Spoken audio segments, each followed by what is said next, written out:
亲爱的家人朋友们，大家好，我是圈哥。今天宁哥得着了啊，看看咱们今天的员工餐硬不硬啊？呢不呢吧？咋做不知道，这菜瞅着确实是太硬了。哎，这道菜呀，在我们当地叫啥呀？叫八仙过海。哎，还有个名叫啥？叫海鲜铁锅炖。看这都有啥海鲜啊？海黑鱼儿，哎，小燕鱼膏子，还有净鱼、小扔巴鱼、红蚶肉、栗黄肉、八爪鱼、扇贝肉。还有这个小螃蟹啊，别看小螃蟹不大啊，但嘎嘎肥啊，都有黄的啊。还有大海虾，然后呢，老弟搭配点这个土豆啊，咱们也可以往里面放啥呀？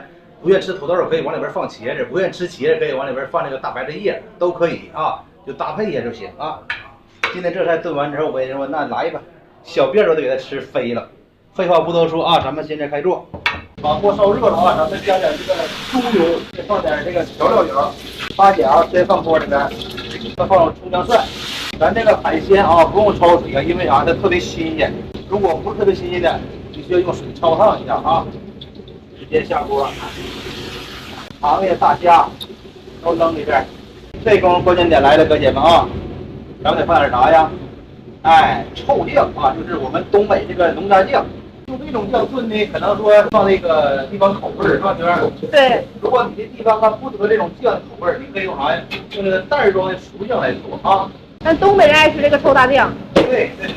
然后咱们顺锅边放点酱油，为了更好的去除腥味儿，哎，顺锅边咱们再搁点高度白酒，然后加入清水。这刚好土豆，哎，也放锅，放点胡椒粉去除腥味儿。调味咱们放点白糖、鸡精、精盐。咱们保持这种大火炖了1分多钟啊，把它味儿香炖浓了。咱们调成小火，看见了吗？这锅边有浮沫儿，这浮沫儿看见了不？嗯。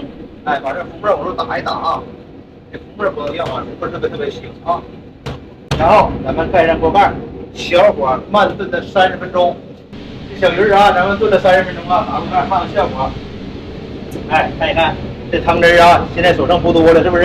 对呀。这功夫咱们得开大火啊，把汤汁收一收啊，这样它味道更浓厚。把这收浓啊，咱们放点香菜，哎，出锅之前咱们放点香菜，再放点葱花，火了，出锅。这菜搭配米饭，你就造一吧，嘎嘎香啊！废话不多说了，赶紧做成造，把这个都饿坏了啊！赶紧的吧。